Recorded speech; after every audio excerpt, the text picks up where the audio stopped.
नमस्कार, भारत पोस्ट में आपका स्वागत है। आज हम पहुंचे हैं दोराहाट, उत्तराखंड का एक विधानसभा क्षेत्र दोराहाट, जो पहाड़ों के बीच में खूबसूरती बना के देखता है। यहाँ पर कुछ पुरातत्व की ज़मीन भी है और पुराने यहाँ पर घर देखने को मिल जाएंगे। लेकिन अब इमारतें, इतनी बढ़िया बढ़िया इमारतें बनी हुई हैं, ऊँचे ऊँचे पहाड़, हरियाली बनी हुई है। बहुत सुंदर ये शहर दोराहाट, जहाँ पर एक डिबेट हम कर रहे हैं जिसका नाम है उत्तराखंड का बाजीगर कौन। इस कार्यक्रम में 3 पार्टियां अभी हमारे सामने हैं, जिनका प्रतिनिधि हमारे साथ इस कार्यक्रम में डिबेट करेंगे। सबसे पहले मैं परिचय कराऊंगा। कांग्रेस के नारायण रावत जी हमारे साथ हैं, आपका स्वागत है। धन्यवाद बहुत बहुत। भाजपा से कैलाश भट्ट जी हमारे साथ हैं, आपका भी बहुत बहुत स्वागत है। बहुत बहुत धन्यवाद आपका। उत्तराखंड परिवर्तन पार्टी के साथी महेश जी हमारे साथ हैं, आपका भी स्वागत है। धन्यवाद सारे व्यूअर का। मैं सबसे पहले जो बात करूंगा वो करूंगा कैलाश भट्ट जी से, क्योंकि विधायक उन्हीं के हैं इस क्षेत्र में, दोराहाट विधानसभा के अंदर। उनसे मैं ये पता करूंगा, और जनता भी चाहती है कि ये बताएं पिछले 4 वर्षों में जो काम हुए हैं भाजपा के द्वारा, क्योंकि विधायक भाजपा के हैं, वो बताएं क्या काम हुए हैं। बीजेपी ने बहुत सारे काम किए हैं। आपके अगर स्वास्थ्य के क्षेत्र में लें, अटल आयुष्मान योजना हमारी प्रदेश की सरकार ने और आयुष्मान योजना केंद्र की सरकार ने हर घर में पानी देने का काम किया है। हर घर जल, हर घर नल, हर घर में बिजली पहुंचाने का काम किया है, चाहे वो आयुष्मान योजना, वो सौभाग्य योजना के तहत हो, चाहे दीनदयाल उपाध्याय ग्राम ज्योति योजना के तहत हो, और सड़कों का पूरे उत्तराखंड के अंदर जाल बिछाने का काम किया है। अगर मैं दोराहाट विधानसभा की बात करूं तो कम से कम 300 करोड़ की योजनाओं से पीएम प्रधानमंत्री ग्रामीण सड़क योजना के तहत काम किए गए हैं। पीडब्ल्यूडी राज्य सेक्टर, जिले सेक्टर और तमाम सारी योजनाओं के तहत घर गांव तक रोड को पहुंचाने का काम भी किया गया है। और हमारे पूरे क्षेत्र के अंदर पानी की क्राइसिस थी, और मैं कह सकता हूं कि पूरे उत्तराखंड के बहुत बड़ा एक झील अपनी इस विधानसभा के अंदर बनने जा रहा है। छोटे छोटे डैमों का निर्माण किया जा रहा है। हमारे गगास के पास ही एक डैम बनना है जो 36 करोड़ रुपए की लागत से है। तो इस तरह के बहुत सारे काम, चाहे वो स्थानीय स्तर पर हो, प्रदेश के स्तर पर हो, काम किया जा रहा है। हमारे मुख्यमंत्री जी ने इतना बड़ा कोरोना का संकट चला, इसमें जो रिवर्स प्लान हुआ है, उसमें मुख्यमंत्री स्वरोजगार योजना के तहत लोगों को रोजगार देने की कवायद शुरू की है। आप अन्य उसमें हम सोलर के क्षेत्र में भी देखें, उसमें भी क्रांतिकारी कार्य हमारी भारतीय जनता पार्टी की सरकार ने किया है। जी, मैं जानना चाहूँगा रावत जी से। रावत जी, भाजपा कह रही है हमने बहुत काम किए विधानसभा में, बताइए कितने अच्छे काम किए। देखिए, मैं तो यही कहना चाहता हूं कि देवभूमि की महान जनता ने भाजपा को भारी बहुमत दिया और डबल इंजन की सरकार उत्तराखंड में काबिज हुई। पर ये प्रदेश का दुर्भाग्य है। आज मैं कांग्रेस के प्रवक्ता के तौर पे ये नहीं कह रहा हूँ। आज नुक्कड़ सभाओं में, आप गली कूचों में कहीं भी चले जाइए, भाजपा से हमारे सीधे सवाल हैं, क्या कोरोना काल में आपने पर्वतीय क्षेत्रों के अस्पतालों में वेंटिलेटर की व्यवस्था की है? क्या आपने तकनीकी स्टाफ की व्यवस्था की है? क्या आपके पास चिकित्सकों की व्यवस्था अस्पतालों में है? नहीं है। पर्वतीय क्षेत्रों में अगर हम चिकित्सा व्यवस्था की बात करें तो वो लचर व्यवस्था है। और कोरोना तो एक बहुत बड़ा संकट है। कोरोना पर हमको राजनीति नहीं करनी चाहिए। उसके बावजूद मैं कहना चाहता हूँ, हमारे साथी आदरणीय भट्ट जी ने भाजपा की अपनी तमाम बातें रखी। मैं उन्हें याद दिलाना चाहता हूँ कि हर घर जल, हर घर नल जो भारत सरकार की योजना है, ये केवल छलावा है। क्योंकि हम आज पूछना चाहते हैं उत्तराखंड सरकार के मुख्यमंत्री जी से, जब आप हर घर जल, हर घर नल की बात करते हैं, पहले आप ये बताइए कि ग्रामीण क्षेत्रों में वो स्रोत कहाँ है जहाँ से आप पानी लाएंगे। जी, स्रोत बताइए सर, पानी कहाँ से लाएंगे, कह रहे योजना। जी बताइए। हाँ, मंडल अध्यक्ष भाजपा। अच्छा, पहले तो मैं आपकी एक बात को करेक्शन कर दूं। आपने फर्स्ट में कहा था कि उत्तराखंड का बाजीगर कौन। उत्तराखंड में बाजीगर तो नहीं होता है, उत्तराखंड का रखवाला उसका आप कहेंगे। ठीक, तो आपका कहना था कांग्रेस के जो अपने मित्र हैं जी, उन्होंने कहा कि उत्तराखंड में आप पानी जो हर घर जल, हर घर नल की योजना है, उसमें पानी आप कहाँ से लाएंगे। मैं अपने मित्र को बताना चाहता हूँ, अगर भिक्यासैन में डैम है, पर्याप्त पानी है, भिक्यासैन का पानी भी बगवाली पोखर आएगा। वो योजना ऐसी है, ये अखिल भारतीय योजना है। भिक्यासैन का पानी आपका बगवाली पोखर, अगर बगवाली पोखर में पानी पर्याप्त है, बनबसा में पानी नहीं है, तो बगवाली पोखर से पानी बनबसा जाएगा।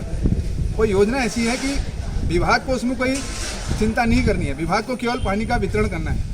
जो कह रहे हैं कि आपको उत्तराखंड में कई जगह स्रोत, कई गांव ऐसे हैं वहाँ पर जल के स्रोत ही नहीं है, तो उसमें अपने मित्र को ये बताना चाहता हूँ, जहाँ भी डैम की व्यवस्था होगी, जहाँ डैम होगा वो एयर आपका लिफ्ट करके पानी वहाँ पहुँचाया जाएगा।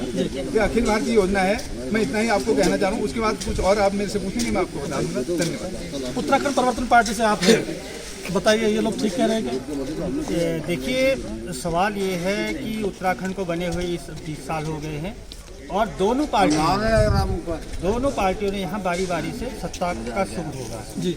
और आज तक का हमने देखा इन 20 सालों में उत्तराखंड की शिक्षा चौपट है, स्वास्थ्य चौपट है और यहाँ तक कि सामाजिक परिवेश का जो हमारा ताना बाना होता था वो भी इन राष्ट्रीय पार्टियों ने उसको ध्वस्त करने का काम किया है। राष्ट्रीय पार्टियों ने ध्वस्त कर दिया है। नहीं, क्या ध्वस्त कर, व्यवस्थाएं सब ठीक चल रही हैं, शिक्षा व्यवस्था ठीक स्थिति में है, स्वास्थ्य के लिए नए डॉक्टरों की नियुक्ति की गई है, अस्पतालों में डॉक्टर पहुंचाने की व्यवस्था चल रही है और जो भी व्यवस्थाएं हैं वो बिल्कुल ठीक है। और जैसे कि अभी हमारे कांग्रेस के मित्रों ने, हमारे अध्यक्ष जी ने भी इसका जवाब दिया है, मंडल अध्यक्ष जी ने भी, ये किसको विश्वास था कि धारा 370 हट जाएगी? किसको भरोसा था कि राम मंदिर इतने प्यारे अच्छे ढंग से बन जाएगा? इसलिए मोदी है तो मुमकिन है, इसलिए विश्वास करो। हर घर में नल बिछा रहे हैं, हर घर के अंदर जल भी पहुंचेगा, डैमों का निर्माण किया जा रहा है, झीलों का निर्माण किया जा रहा है और प्रथम फेज में प्रत्येक व्यक्ति के घर तक नल पहुंचाना है और द्वितीय स्टेप में उस स्रोतों को भी हम बनाने का काम कर रहे हैं, डैम बनाने का काम कर रहे हैं, हर घर में पानी भी पहुंचेगा। आज मैं दीनदयाल उपाध्याय योजना के तहत आप लोगों को बताना चाहता हूं, किसने अपेक्षा की थी कि हेलीकॉप्टर के माध्यम से भी पोल उन क्षेत्रों में पहुंचेंगे जहां आज तक रोड नहीं पहुंची है।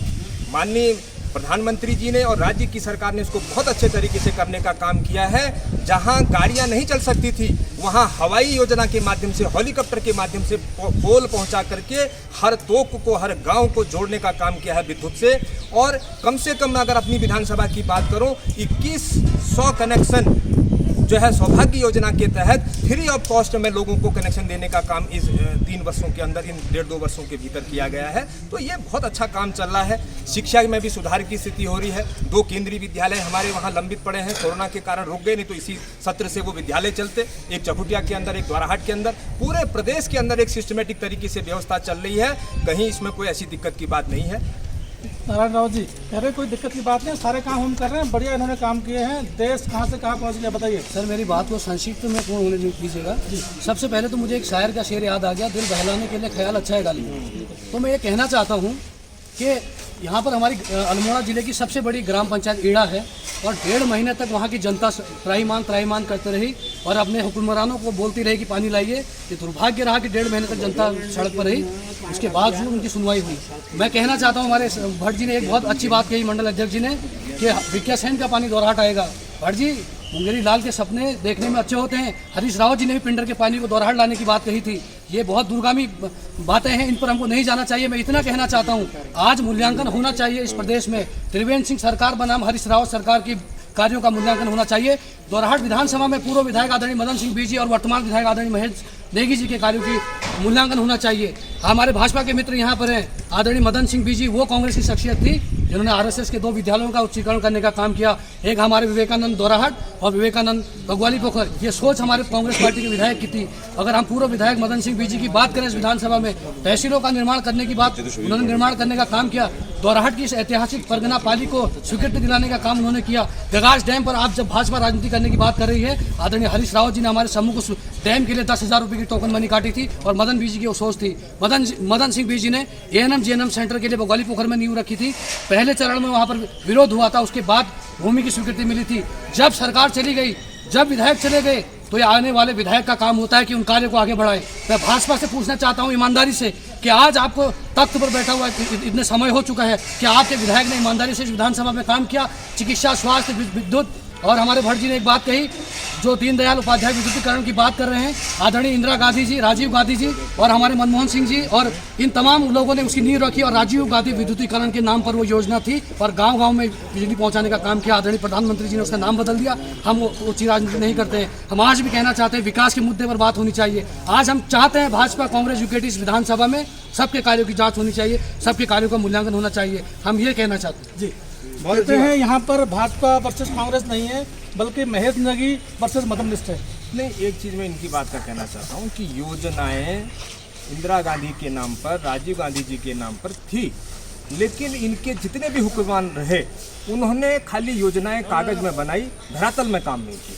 एक कोई ऐसा बता दीजिए कि जहाँ लाइट नहीं पहुँची हर घर घर में लाइट पहुंचाने का काम हमने किया। शौचालय बनाने की योजना पहले भी थी, मैं ये नहीं कह रहा हूं कि हमने बनाई, शौचालय बनाने की योजना पहले भी थी, लेकिन मोदी जी ने संकल्प के साथ संकल्प लिया और हर घर घर के अंदर शौचालय बनाने का काम किया। कांग्रेस केवल कागजों में योजना बनाना जानती है, धरातल में योजना बनाना नहीं जानती, मैं ये कहना चाहता हूँ। जी, मैं आपसे जानना चाहूँगा कि दोनों लोग कहते हैं, कांग्रेस भी कहती है, भाजपा भी कह रही है कि आप काम किया है धरातल पर, लेकिन वो कह रहे हैं कि भाजपा वाले कांग्रेस ने धरातल पर काम नहीं किया। तो बताइए किस किसने काम कर दिया? देखो, ये जो दोनों राष्ट्रीय पार्टियां हैं, ये एक सिक्के की दो पहलू हैं। जिनकी राजनीतिक जो विचारधारा है वो कभी भी डिफेंड नहीं करती है। ये पूंजीवाद के समर्थक हैं और अभी आपने देखा होगा कि उत्तराखंड की तमाम जगहों पे भूमाफियाओं का कब्जा हो चुका है। और यहाँ तक कि अभी हमारे बीच में नैनीसार में एक ज़मीन का आवंटन हुआ था 356 नाली का, उसमें दोनों नेता बीजेपी के और कांग्रेस के, मनोज तिवारी जी, अजय भट्ट जी और कांग्रेसी हरीश रावत जी उसको देने वाले थे। 356 नाली ज़मीन दे दी उनको। ये दोनों का जो है, जो इनका है, जो राजनीतिक विचारधारा कोई अलग नहीं है। जी, ये आरोप लगाया है, सरासर आरोप लगाया है कि भूमाफियों का कब्जा हो रहा है, इतना ज़मीन लोगों ने खा ली है, कमा लिया, जो भी किया है। बताइए आरोप क्या है? मैं अपने मित्र से ये कहना चाहता हूँ, क्योंकि जब से भारत स्वतंत्र हुआ तो तब से आप जो है केवल कटाक्ष करने का आपने काम किया है, क्योंकि सत्ता का मौका आपको मिला नहीं। सत्ता का मौका इसलिए नहीं मिला कि आपकी, शायद मुझे लगता है कि आपकी विचारधारा जनतंत्र से नहीं मिलती होंगी, और इसीलिए शायद आपको प्रतिपक्ष में बैठने का, प्रतिपक्ष को मैं नहीं कहूँगा, केवल कटाक्ष करने का मौका मिला। रही बात जो ज़मीन आवंटन की बातें कह रहे हैं, अरे भाई, अगर आपको धरातल पर कोई काम करना होगा तो ऊपर चंद्र लोक में तो नहीं बनेगा ना, इसी धरातल में काम होगा। उसके लिए ज़मीन भी चाहिए होगी, सड़कें भी चाहिए होंगी। बद्रीनाथ आप देख रहे होंगे, इतनी बड़ी महत्वाकांक्षी योजना है। मैं राजनीति नहीं कर रहा हूँ, 13,000 करोड़ से भी ऊपर का हुआ है। उसका नाम है आपका ऑल वेदर, है नहीं? तो ऑल वेदर बन रही है तो बनेगी तो इसी ज़मीन पे ना। अब उसमें हो सकता है किसी के घर भी जा रहे होंगे, लेकिन एक बार योजना बनेगी, धरातल में बनेगी और दूरगामी बनेगी। अगर हम उसमें कहें कि इसमें भूमाफिया का कब्जा हो गया, वो हो गया, क्योंकि इस धरातल पर ही आपको विकास करना है। और दूसरी बात, मैं एक मित्र की बात कहना चाहता हूँ। आपने कहा था कि माननीय मदन मिश्र जी ने RSS के स्कूलों का उच्चीकरण किया। मैं अपने मित्र को बताना चाहता हूँ, RSS का स्कूल हो सकता है, लेकिन वहाँ पर जो आपके अभिभावक हैं, जो वहाँ पर पालने पढ़ते हैं, स्टूडेंट हैं, वो सभी पार्टियों के है नहीं। उसमें हमको कोई दिल छोटा और बड़ा करने की बात नहीं है। रही बात, आपने कही कि मूल्यांकन जरूर होना चाहिए, और मूल्यांकन इस बात का भी होना चाहिए कि किसके कार्यकाल में वो जो कार्य दिए गए थे कितने समय में पूरे हुए। आपने एक योजना बना दी, उसको 10 साल लग गया। हम एक योजना बना रहे हैं, टाइम बाउंड्री के अंदर हो रहा है। मैं इसमें कोई राजनीति नहीं कर रहा हूँ। आप चाहे आसाम का एक ब्रिज देखेंगे आप, जो 750 किलोमीटर की दूरी उसने 150 किलोमीटर तय कर दी है। आसाम अभी एक आपका अटल टनल बनी है हिमाचल में, उसका आप मैं मतलब कोई वो नहीं कह रहा हूँ कि हवाई नहीं कर रहा हूँ। आप उसका वो ऑथेंटिक वो ले लीजिएगा, अपने कार्य सीमा से पहले हुई है। तो आप ये कह रहे हैं हमारे काम धरातल पर हुए हैं, हवा में नहीं हुए? हवा में नहीं हुए और अपने कार्य सीमा से पहले हुए हैं। तावत जी बताइए, काम हुए हैं, कार्य सीमा के तय समय पर हुए हैं, तो काम हवा में नहीं हुए हैं, जमीन पर हुए हैं? बिल्कुल निश्चित तौर पर भाजपा ने अगर कोई काम किया है, वो सबसे बड़ा काम किया है कि युवाओं को रोजगार नहीं दिया। आज पूरे देश की बात कर लीजिए, 45% लगभग बेरोजगारी दर पूरे देश में हो चुकी है। उत्तराखंड की अगर बेरोजगारी की बात करें, ये पहाड़ी अंचल देवभूमि, जहाँ पहले से ही पलायन, स्वैच्छिक पलायन और मजबूरी में दोनों पलायन जारी रहे, और आज रिवर्स पलायन हो चुका है। आज कोरोना के भय से हमारे सारे लोग आ चुके हैं। पहले भी रोजगार नहीं था। सरकार एक तरफ बात कहती है कि आपको हम लघु उद्योग देंगे, सरकार कहती है कि आपको हम स्वावलंबी बनाएंगे, सरकार कहती है आप आत्मनिर्भर बनिए, सरकार कहती है आप खेती की करिए, मुर्गी पालन कीजिए, बकरी पालन कीजिए। मैं ये पूछना चाहता हूँ, क्या प्रदेश का हर कोई शिक्षित व्यक्ति इन कार्यों के लिए सक्षम है? मैं इसका विरोधी नहीं हूँ कि स्वरोजगार नहीं होना चाहिए, पर स्वरोजगार की अपनी सीमा होती है, उसके अपने लक्ष्य होते हैं। अगर एक इंजीनियरिंग कॉलेज हमने खोला है, IIT खोला है, एक हमने मेडिकल कॉलेज खोला है, तो हम ये अपेक्षा करें कि MBBS करने के बाद, इंजीनियरिंग करने के बाद और BTech करने के बाद, तमाम इंस्टीट्यूट से क्वालिफिकेशन लेने के बाद अगर उसको हम कहें तो बकरी पालन कर, मुर्गी पालन कर, तो आत्मनिर्भर बन, स्वावलंबी बन, तो एक हास्यास्पद है और प्रदेश के युवाओं के साथ बहुत बड़ा धोखा है। मैं ये कहना चाहता हूँ कि आगामी 2022 के चुनाव में मैं आदरणीय प्रधानमंत्री जी के ऊपर आक्षेप नहीं करूँगा, क्योंकि हमारा वो स्तर नहीं है। मैं सीधे ये कहना चाहता हूँ, आदरणीय प्रधानमंत्री जी के ऊपर कोई आक्षेप नहीं करते हुए, हमारा वो स्तर नहीं है। मैं ये पूछना चाहता हूँ कि मोदी जी को एक पल के लिए हटा ले भाजपा, और उसके बाद बताए भाजपा के पास क्या है। केवल मोदी जी हैं, एक चेहरा है, नाम है, और उत्तराखंड के मुख्यमंत्री त्रिवेंद्र सिंह रावत जी। आप बताइए आपने कौन सा काम किया, आप कब कितनी बार दोराहाट आए, आपने कौन सी योजना दोराहाट में की। और मैं दोराहाट के जनप्रतिनिधियों से पूछना चाहता हूं भाजपा से कि आप अपने कार्यकाल का एक बड़ा विकास कार्य बता दीजिए जिसको देखकर हमारे लोग गदगद हो जाए। मैं आज कहना चाहता हूं खंडर के रूप में तब्दील हो चुका सामुदायिक स्वास्थ्य केंद्र। आज का बिजली विभाग की हालत ख़राब है कि 5-5 दिन तक लाइट नहीं आती है। एसडीओ साहब को जब फ़ोन पे लेके थोड़ा सा उनको कहा जाता है तब वो लाइट की व्यवस्था बनाते हैं और तमाम व्यवस्थाएं लचर हो चुकी हैं। केवल स्लोगन है, नारा है, डबल इंजन की सरकार है, मोदी जी का चेहरा है, ये इनका एजेंडा है। पर कांग्रेस पार्टी गाँव-गाँव ज़मीन पर अपने साथियों के साथ, हर एक व्यक्ति के साथ कंधे से कंधा मिलाकर उनके साथ आगे बढ़ने का काम किया। सर बताइए, बहुत आरोप लगा दिया इन्होंने। नहीं, कोई आरोप नहीं। ये कह रहे हैं कि त्रिवेंद्र सिंह रावत जी यहाँ कितने बार आए, हरीश रावत जी इसी मैदान में आए, आने के बाद कौन से बहुत कद्दू में तीर मार लिया। जो घोषणाएं की उसमें से एक भी घोषणा पूरी नहीं हुई, एक भी काम नहीं किया। और जहाँ रही बात स्वास्थ्य की व्यवस्थाएं, हम कह रहे हैं कि इससे पिछले के कार्यकाल में 3 डॉक्टर 2 डॉक्टरों से ये अस्पताल चलता था। आज कम से कम 6-7 अस्पताल हैं। व्यवस्था हमारे, मैं निश्चित रूप से मानता हूं कि पूरे उत्तराखंड की स्वास्थ्य व्यवस्था में सुधार की आवश्यकता है, लेकिन जितना प्रयास किया जा सकता है वो सुधार कर रहे हैं। डॉक्टरों की नई नियुक्ति हुई है, आज 7-8 MBBS डॉक्टर वहाँ पर हैं। आपके जो है वहाँ पर जो है जो टेस्टिंग है वो भी सब कुछ वहाँ पर हो रही है। ऐसी कहीं कोई दिक्कत की बात नहीं है। ये खाली पूरा देश कांग्रेस को जानता है कि कांग्रेस की नीति क्या है, नियति क्या है। केवल बोलना जानते हैं, काम करना नहीं जानते हैं। केवल बस अपनी बात को उनको केवल कहना है, इसके अलावा बाकी उनके पास कुछ है नहीं। देश की जनता ने जो उन्होंने मुख्य बात कही है पलायन और रोजगार, उसके बारे में बताएं। पलायन के विषय में मैं आपको बताना चाहता हूँ कि जितनी संजीदगी के साथ हमारे उत्तराखंड की सरकार काम कर रही है, मुझे उस पर बहुत फक्र है, गर्व है। क्योंकि मुख्यमंत्री स्वरोजगार योजना के तहत केवल बकरी पालन, भेड़ पालन, गौ पालन की बात नहीं हो रही। जो लोग वो करना चाहते हैं वो करें। आप मुख्यमंत्री जी ने 25 किलोवाट की सोलर प्लांट की बात की है, तो उसको क्या पढ़ा लिखा व्यक्ति नहीं कर सकता? वो इंडस्ट्री के कम से कम 200 प्रकार के काम हैं, 200 प्रकार के काम। वो चाहे आपके कंप्यूटर से संबंधित हो, चाहे आपकी किसी फैक्ट्री से संबंधित मामला हो, उसमें आपको 20% की सब्सिडी है। अगर वो सीमांत जिलों में जाएंगे तो 25% की सब्सिडी है, मैदानी क्षेत्रों में जाएंगे 15% की सब्सिडी है। PMEGP के तहत के कार्यक्रम के तहत जो है आपको 35% की सब्सिडी है। आप सोलर क्यों नहीं, हमारे यहाँ अच्छा वातावरण है, सोलर के क्षेत्र में 25 किलोवाट का सोलर प्लांट को आवंटित कर रहे हैं। क्यों नहीं 16,000-17,000 रुपये पर मंथ कमाने की व्यवस्था उसके माध्यम से हो सकती है? क्यों नहीं इसकी ओर हम जाएँ? हम केवल गाय पालने के लिए, भैंस पालने के लिए ही नहीं कह रहे हैं, हम वो तमाम सारी व्यवस्थाएं उसके अंदर हैं। 200 प्रकार के काम हैं। अगर उसमें कहीं दिक्कत है तो आप बताएं, हमसे भी संपर्क करें, हम काम करने के लिए तैयार हैं। आरोप की राजनीति ठीक नहीं है। कांग्रेस का चेहरा पूरी देश जान चुका है। बिहार के अंदर भी खूब हल्ला मचाया था, बिहार का रिजल्ट ने बता दिया है कि कांग्रेस कहाँ पर है। सर 200 योजनाएं हैं रोजगार की, पलायन रुक जाएगा, ऐसा भाजपा कह रही है। देखो, पलायन तो यहाँ के जो निजी सोर्सेस है उन्हीं से रुकना है, और ये हम प्रैक्टिकली देख चुके हैं। और बहुत जब मोदी जी आए थे तो बहुत एक चीज़ लेके आए थे, वो मेक इन इंडिया। और जहाँ तक ये 10 साल पूरे होने वाले हैं और आज तक मैंने बाज़ार में मेक इन इंडिया का कोई प्रोडक्ट देखा ही नहीं। और सारे, अगर आपको मेक इन इंडिया पे इतना ही भरोसा था तो आपको फ्रांस से राफेल खरीदने की जरूरत नहीं थी, आप तो खुद बना सकते थे। हमारे देश में टेक्नोलॉजी की कमी नहीं है, लेकिन जो ये खाली बातें हैं, ये केवल जनता को वर्गलाना इनका काम है। और सही मायने में अगर देखा जाए उत्तराखंड के परिवेश में हम ये कहना चाहेंगे कि जब तक यहाँ की क्षेत्रीय ताकतें एकजुट होकर यहाँ की सत्ता नहीं संभाली, उत्तराखंड का भला नहीं होगा। बताइए सर, ये जो बन रहा है चौखोटिया में, ये कब तक तैयार हो जाएगा?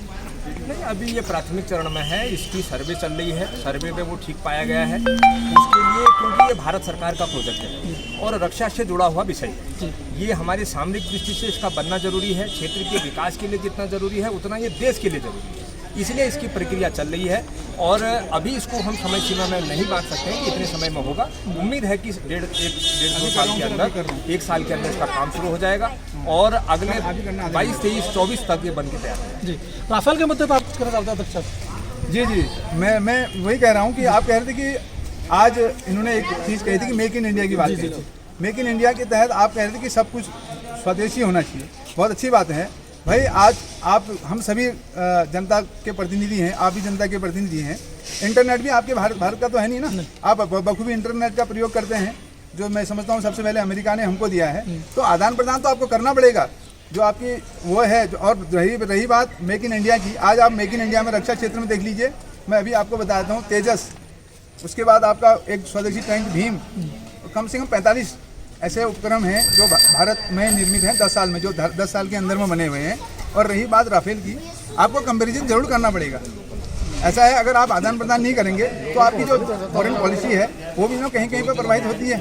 ये चीज़ तो रहती है ना। अब आप कहोगे कि मेक इन इंडिया में, वो अच्छी बात है, सब हम कह रहे हैं कि सब कुछ भारत से ही होना चाहिए, लेकिन आदान प्रदान का भी आपको ख्याल करना पड़ेगा। और दूसरी बात, आपका कहना ये था पलायन पर आप बोल रहे थे, पर आप 20 लाख करोड़ का आपने जो अभी देखा मोदी जी ने अभी आर्थिक पैकेज जो दिया था, उस आर्थिक पैकेज का मैं अभी इस उदाहरण में बता सकता हूँ। जिन युवाओं का हमने यहाँ पर रजिस्ट्रेशन कर रखा है, 200 युवाएं, उनकी मैं लिस्ट भी आपको दे सकता हूँ, आप बैंक से उसकी वो मंगा सकते हैं। और तीसरी बात, आपके प्रधानमंत्री स्वयं कहते थे, जो स्वर्गीय प्रधानमंत्री राजीव गांधी जी, कि हम यहाँ से अगर 1 रुपया भेजते हैं तो वहाँ 85% पैसा गायब हो जाता है। और आज मैं दावे के साथ कहता हूँ, अगर आज वहाँ से मोदी जी 2000 रुपये भेज रहे हैं, यहाँ के किसान को 2001, 2002, 2010 रुपया जरूर मिलता है। क्यों? क्योंकि अगर वो 1 महीने बाद लेने जाता है तो उसका ब्याज उसको मिल जाता है, उसमें से 1 पैसा भी गायब नहीं होता है। तो ये चीज़ तो उपलब्धि आपको माननी पड़ेगी। भाई साहब वो कह रहे हैं कि हमारी उपलब्धि है, वहाँ से अगर जो भी फंड आता है पूरा पहुँचता है, दोरहाट में पूरा पहुँच गया है। देखिए, सबसे पहले तो मैं एक चीज़ और कहना चाहता हूँ, हमारे क्षेत्रीय पार्टी के साथी यहाँ पर हैं। क्षेत्रीय पार्टी तो अपनी वजूद को इस प्रदेश में नहीं बचा पाई, उनका अपना ही संघर्ष है अपने को खड़ा करने का, तो इसलिए उनसे हम क्या कहें, हम तो शुभकामनाएं देते हैं कि आप अपने वजूद को बचाइए, इस प्रदेश के लिए कुछ कीजिए। और राफेल की जहाँ तक बात आई, डिफेंस में हमें कोई राजनीति नहीं चाहिए। जब बफोर्स आए तो हमारे आदरणीय अटल बिहारी वाजपेयी थे और हमने कारगिल की लड़ाई लड़ी, और बोफोर्स तोप ने वो जवाब दिया पाकिस्तान को कि आज तक उनके छक्के छुड़ा दिए। तो ये डिफेंस डील है। और डिफेंस की नीति देखिए, एक सबसे महत्वपूर्ण बात हमारे भट्ट जी ने कही कि राजीव गांधी जी ने कहा था जब हम 1 रुपये भेजते हैं तो 20 पैसा ही वहाँ तक पहुँच पाता है। वो सत्य था। वो समय ऐसा था, टेक्नोलॉजी नहीं थी, इंटरनेट नहीं था और जन जागरूकता नहीं थी। आज तो सब कुछ है, तो कितना पैसा आ रहा है? आज ये जब हुआ है तो ये मैं ये कहना चाहता हूँ, ये भारत सरकार ने नहीं किया है। ये एक पॉलिसी होती है, हमारे सेक्रेटरी बैठे, भारत सरकार के चीफ सेक्रेटरी हैं, एडिशनल सेक्रेटरी हैं, और एक पॉलिसी है। इंटरनेट का जमाना है और आज जब हम ई कॉमर्स की बात करते हैं तो आज ऑनलाइन पेमेंट हो रहा है। और जब ऑनलाइन पेमेंट का सिस्टम आ जाता है तो अब सरकार कोई पेमेंट नहीं करती, हम कोई पेमेंट नहीं करते। आज वहाँ पर बैठे हुए लोग पेमेंट करते हैं, डायरेक्ट बेनिफिशियरी के खाते में जाता है। तो इस पर मैं ये कहना चाहता हूँ, इस पर ये राजनीति का विषय नहीं है, एक पॉलिसी मैटर है। पॉलिसी चेंज हुई, पहले अज्ञानता थी, जागरूकता नहीं थी तो पैसा नहीं आता था। आज टेक्नोलॉजी का समय है, आज डायरेक्ट खाते में जा रहा है। मैं भाजपा से ये पूछना चाहता हूँ, क्या 370, क्या राम मंदिर, हम स्वागत करते हैं। 370 अभिन्न अंग, कश्मीर भारत का अभिन्न अंग था और 370 हटाया, हम उसका स्वागत करते हैं। मैं कांग्रेस का कार्यकर्ता होने के नाते मैं उसका स्वागत करता हूं, प्रधानमंत्री जी को धन्यवाद देता हूं। राम मंदिर के मुद्दे पर मैं उनको धन्यवाद देना चाहता हूं, पर यह भी पूछना चाहता हूं, क्या 370 राम मंदिर से देश चले जाएगा? क्या युवाओं के हाथों में रोजगार नहीं चाहिए? क्या देश की अर्थव्यवस्था मजबूत नहीं होनी चाहिए? हमारे भाजपा के मित्र मंडल अध्यक्ष जी ने कहा 20,000 करोड़ रुपये का आर्थिक पैकेज हमने कोरोना काल में देने का काम किया। मैं आज भी कहना चाहता हूँ, खुले मन से चुनौती दे रहा हूँ, 20,000 करोड़ रुपए इस देश की अर्थव्यवस्था का 10% होता है और रिजर्व बैंक के पास 20,000 करोड़ रुपए नहीं है। ये लोन के रूप में मोदी जी ने कहा था कि हम आपको लोन के रूप में देंगे और वो भी नहीं हुआ। केवल ये बताइए, इस विधानसभा में क्या 200 बेरोजगार लोग ही हैं, 200 बेरोजगार युवा ही हैं? आप क्यों अपनी नाकामियों को छिपाना चाहते हैं? ये स्वीकारना पड़ेगा। हम आपको कहना चाहते हैं, प्रदेश के मुख्यमंत्री को कहना चाहते हैं, चिकित्सा, शिक्षा, स्वास्थ्य, पेयजल, विद्युत और आम लोगों की आकांक्षाओं पर आप खड़े नहीं उतरे हैं। आज आप सत्ता पर काबिज हैं। आज आपके पीछे 4 नारे लगाने वाले हो सकते हैं, आज आपके पीछे आपकी जय जयकार करने वाले हो सकते हैं। प्रदेश में जब 2022 का चुनाव होगा, जब चुनावी बिगुल में, रण में तमाम साथी चुनाव में आएंगे, तब देवभूमि की महान जनता तय करेगी, युवा तय करेगा किस मुख्यमंत्री ने क्या किया था। गाँव की खेत खलिहान की माता तय करेगी इन्होंने क्या किया था। आज किसान पर ये बात करते हैं। एक समय जब हमारे तमाम कांग्रेस के मुख्यमंत्री, प्रधानमंत्री जो भी सत्ता पर बैठे, उन्होंने अगर किसी गरीब को डायरेक्ट बेनिफिट देने का काम किया, तब भाजपा की सरकार कहती थी कि आप बैसाखी देने का काम कर रहे हो। क्या आदरणीय प्रधानमंत्री जी आपने किसान को बीज दे देते, उसकी खेती को और बढ़िया कर देते, उसको और उपकरण दे देते, उसे कोई और चीज़ देते? आपने तो केवल चुनाव से पहले, मुझे तो साजिश लगती है, मैं खुले मन से कहना चाहता हूँ, कहीं ना कहीं मुझे साजिश की बू आती है कि ठीक लोकसभा के चुनाव से कुछ समय पूर्व आपने किसान को 2,000 रुपये देने का काम किया। ये क्या है? मैं उसका विरोधी नहीं हूँ। मैं विरोधी इस बात का हूँ कि अगर भाजपा सत्ता पर जब नहीं रहती है तब वो कहती है कि कांग्रेस बैसाखी दे रही है, कांग्रेस रोटियां फेंक रही है, कांग्रेस प्रलोभन दे रही है। और आज जब मोदी जी 2,000 रुपये उसे खाते में डाल लें, आप उज्ज्वला गैस की बात करते हैं, आज जाइए उन घरों में। मैं आपसे कहना चाहता हूँ, जिस गरीब BPL परिवार को आपने उज्ज्वला सिलेंडर दिया था, आज उसके घर की शोपीस बन के रह गया है। जैसे अमीर व्यक्ति अपने घर में सोफे से लेकर तमाम वो बहुमूल्य चीज़ें लगाता है, वैसे आज आपके जो गैस सिलेंडर है उस गरीब के घर की शोपीस बना है, उसके पास पैसा भरने के लिए नहीं है। ये सच्चाई है। अगर इस सच्चाई को नहीं स्वीकार सकते तो जनता इसका जवाब देगी। बताइए, जनता जवाब देगी, स्वीकारिए। कांग्रेस के मित्र क्या चाहते हैं? क्या चाहते हैं कांग्रेस के मित्र? जब पूरे देश के अंदर संकट है, पूरे विश्व के अंदर संकट है, तो क्या पूरे जनता को भूखों मरने छोड़ दिया जाए? हमने घर घर के अंदर राशन देने का काम किया, हर राशन कार्ड पर हर व्यक्ति को राशन देने का काम किया, फ्री में गैस का सिलेंडर देने का काम किया। तो क्या ये अपराध है? क्या ये गलत है? भाई वो सरकार किस बात की, वो सरकार किस बात की जो जिस सरकार के अंदर संवेदनाएं न हो? कांग्रेस की संवेदनाएं समाप्त हो चुकी हैं। उसको जनता से कोई मतलब नहीं है, उसको केवल अपने पद से मतलब है, अपनी सत्ता से मतलब है, उसके अलावा जनता से उसको कोई मतलब नहीं, जनता से कोई सरोकार नहीं है। आज अब वो बखलाए बैठे हुए हैं कि जनता को फ्री में क्यों बांट दिया। सरकारें इसीलिए होती हैं, जहाँ से राजस्व वसूलना होगा वसूलेंगे, गरीब में बांटेंगे, जहाँ गरीब को जरूरत पड़ेगी वहाँ गरीब के हर घर घर पर उसका चूल्हा जलना चाहिए, हर घर घर में हर व्यक्ति के पास जो है राशन पहुँचना चाहिए। ये हमारा लक्ष्य है। इसको करने से हमें कोई नहीं रोक सकता। हमारे ये सरकार ने किया है। हम अगर फिर जरूरत पड़ेगी, फिर देश पर संकट आएगा, जनता फिर भूखों मरने की स्थिति में होगी, जनता फिर से बांटेंगी, भारतीय जनता पार्टी की सरकार फिर बांटेगी, कांग्रेस जितना चाहे हल्ला मचा ले, हमें फर्क नहीं पड़ता।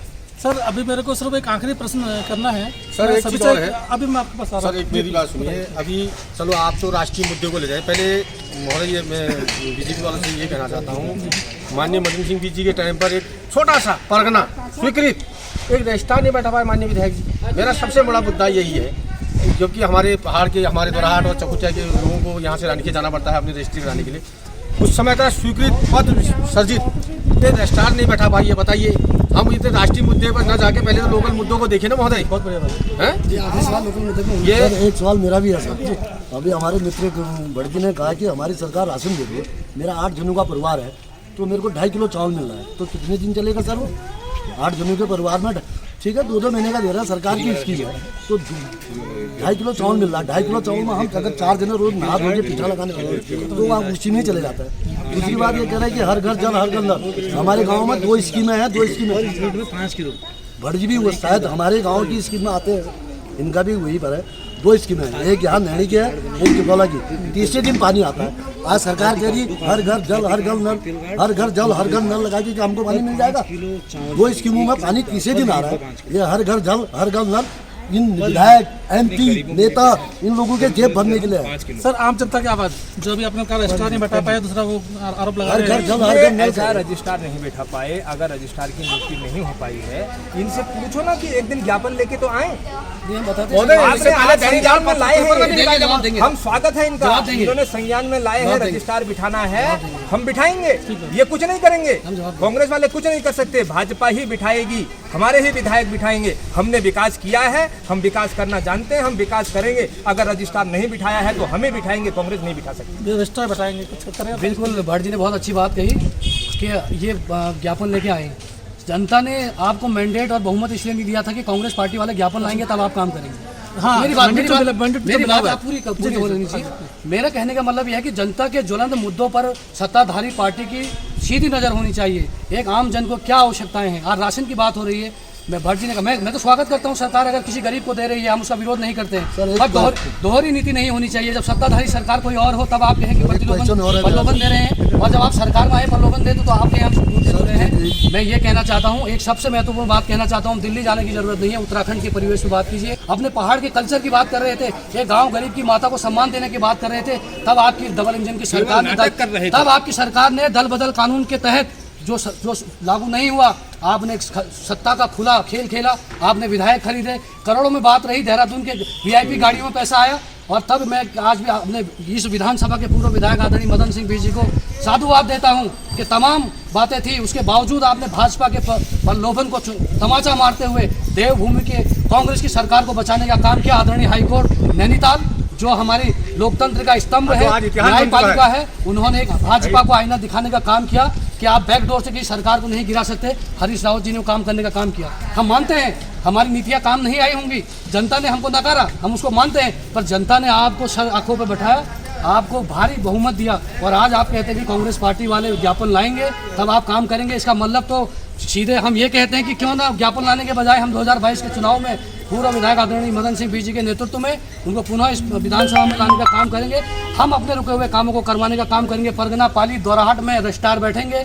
हमारे दोनों उप तहसीलों में हमारे कार्य सुचारू चलेंगे। हमारे एएनएम जीएनएम सेंटर गोली पोखर में बनेगा। हमारी तमाम विद्युत योजनाएं और हमारे जल विद्युत। और मैं एक बात और कहना चाहता हूँ, अस्पताल के मुद्दे पर बात हुई थी।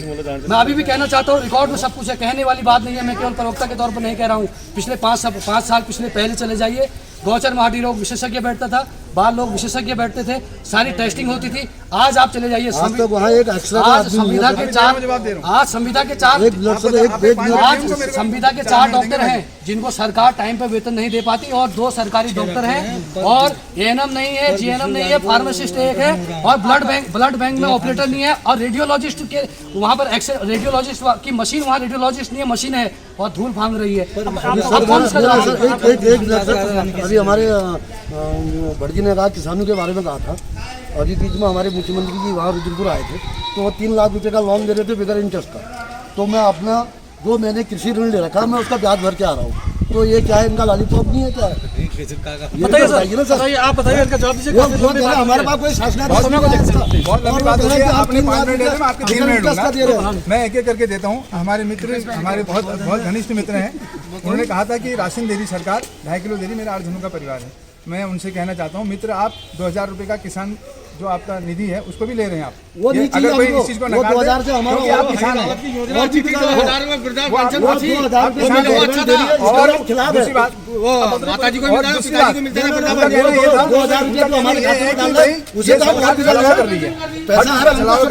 इस बात का कर रही भाई, आपको किसान घोषित कर दिया, आपने अभिलेख वहाँ प्रस्तुत किए हैं, इसीलिए तो आप किसान हो ना।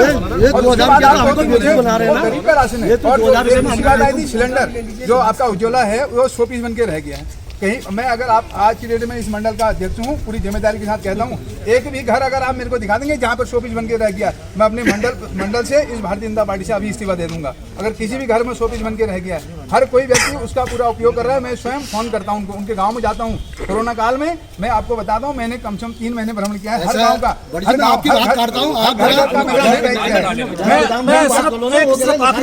आखिरी प्रश्न दिनों के लिए मैं पूछना चाहता हूँ, सिर्फ एक आखिरी प्रश्न मेरा है कि 1 साल रह गया है इलेक्शन आने में, 2022 में विधानसभा के चुनाव यहाँ होंगे। 1 साल की योजना आपकी क्या है, आगामी 1 साल की जनता का विकास? नहीं, इसकी योजना हमारी, हमने पूरा रोड मैप तैयार है। हमने बहुत सारी जहाँ जहाँ रोडें थी, रोडें पहुँचा दी हैं, जहाँ पहुँचानी है पहुँचा रहे हैं। हमने चकोटिया में नगर पंचायत बना दी है। कांग्रेस के जमाने में इन्होंने घोषणा करी, उसके बाद भी नहीं बना पाई। 1 साल के अंदर हमें स्वास्थ्य की व्यवस्थाओं को जहां कमी है उनको ठीक करना है। हमें इस विधानसभा की दृष्टि से पूछते हैं, पूरे इस विधानसभा हमको अपनी स्वास्थ्य की व्यवस्थाएं ठीक करनी है। हमें चकोटिया की नगर पंचायत को स्थापित करना है, उसको बढ़िया करके बनाना है। और बाकी शिक्षा के क्षेत्र में बाकी सब ठीक चल रहा है। जहाँ पर कोई दिक्कतें हैं उनको दूर करेंगे। और बहुत सारे जैसे रजिस्ट्रार का विषय आया है, कहीं अन्य कोई विषय आए हैं, उन सब विषयों पर हम काम करने जा रहे हैं। हमारी सरकार हमारे क्षेत्र के पूरे बहुत बढ़िया अच्छे ढंग से काम कर रही है। और मदन मिश्र जी की जो अभी चर्चा कर रहे थे, आपका लास्ट क्वेश्चन आपने पूछा है, मैं उस पर फिर जाना चाहता हूँ कि मदन मिश्र जी के पिछले 5 वर्ष का कार्यकाल देख लीजिए और हमारे 3 वर्ष का कार्यकाल देख लीजिए, उससे अधिक ही रहे होंगे। केवल गप मारने के अलावा, केवल खाली चर्चा करने के अलावा मदन मिश्र जी ने 5 वर्षों के अंदर कोई काम नहीं किया। जब कभी तो जनता ने उनको नकार दिया, जनता फिर नकारने वाली है। आखिरी प्रश्न आपसे वही रहेगा रावत जी, अगर कल को कांग्रेस अगर आती है इस विधानसभा में पुनः, तो 1 साल की योजना आप कैसे रहेगी? इस बात में कोई दो राय नहीं कि अगले 2022 के चुनाव में इस विधानसभा में कांग्रेस न आए। हम पूरा आश्वस्त हैं, इस विधानसभा की पूरी जनता आश्वस्त है।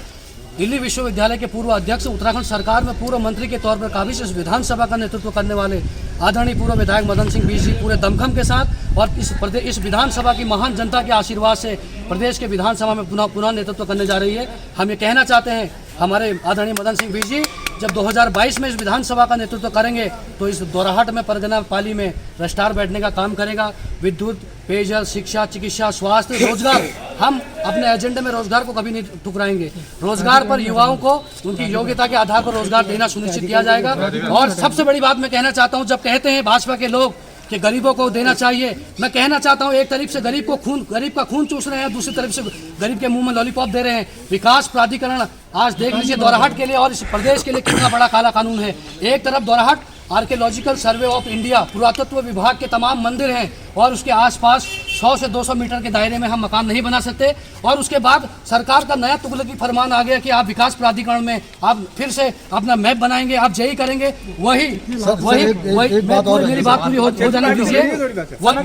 मैं ये कहना चाहता हूँ कि ये विकास प्राधिकरण काला कानून है और दोराहाट में पहले से पुरातत्व विभाग का एक अपना नियम है। उसके बाद इस क्षेत्र के हमारे नगर पंचायत के लोग आज अपना मकान नहीं बना पा रहे, गरीब अपना एक लैट्रिन बाथरूम नहीं बना पा रही है। तमाम शिकंजे में, कानून के शिकंजे में उनको कसा गया है। और मैं ये कहना चाहता हूँ विकास प्राधिकरण काला कानून है, आज अपना घर नहीं बना पा रहे हैं और इस सरकार के सामने हम सड़कों पर आकर बोल रहे हैं कि विकास प्राधिकरण पीछे होना चाहिए, सरकार को रेवेन्यू चाहिए, इसलिए इस गरीब के जेब से निकाल के गरीब के जेब में डाल। सर, आखिरी प्रश्न आपसे वही चल रहा है, अगर कल को आप आए, इस विधानसभा में आप आए या सरकार में आप आए, आपसे योजना क्या रहेगी? हमारी सबसे बड़ी योजना रहेगी कि हम जो शिक्षा बदतर हो चुकी है उसको मॉडल, दिल्ली का मॉडल, टॉप का मॉडल हमको लगा शिक्षा के क्षेत्र में।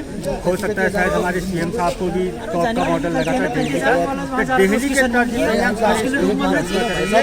और सबसे पहले जो हमारा यहाँ पलायन रोकने का जो मेन हमारी मंजर होती है बंदर और कुंवर है, इसके खोज व्यवस्था करी जाएगी और उसके बाद से जन जन तक अपनी नीतियों को पहुंचाना हमारा मेन लक्ष्य है। इन्हीं शब्दों के साथ इतनी बढ़िया बहस रही और हम ये जान गए हैं कि यहाँ समस्याएं काफ़ी हैं और धीरे धीरे ये समस्या साफ हो जाएंगी। इन्हीं शब्दों के साथ मैं कैमरामैन हरीश राजपूत के साथ वापस चलता हूँ किसी और विधानसभा। तब तक के लिए नमस्कार। सब्सक्राइब करें भारत पोस्ट न्यूज़ 7 को और प्रेस करें बेल आइकन ताकि मिलती रहे हर अपडेट।